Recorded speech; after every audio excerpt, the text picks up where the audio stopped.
دا یو سوال دی چې یو سړی د جنابت غسل کوي او دغه کومې اوبه چې د په بدن را روانې د هغې نه داره په کپړو باندې ولګي چې هغه د دروازې ته ځوړندې کړي یا دیوال ته په دې کپړو کې لمونځ کېږي او که نه؟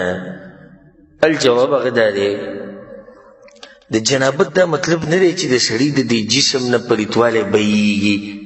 دا یو حکم دی د جنابت، یو وصف دی. دا سړی د جنابت په حالت کې شو، ښه دی به ښه پاک ساتي، خو شریعت ولا دا وصف ورکړی دی.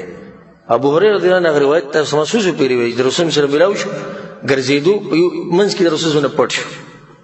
رسول سره متولاړو چې هغه رسول متصدی کو وی رسول د جنابت په حالت کې ومه او دا مينو خو چې تاسو په دې حال کې وګرځو نو وملم بل رسول ته سبحان الله مؤمن نه پلیتیږي وي خیر ګرځېدې شي پکې سره دا پلیتی دي چې په جسم پورې ختی نه چې په دې وبولګي بیا بل ځای کولګي هغه پلیتی شي. دا جامع بالکل پاکي.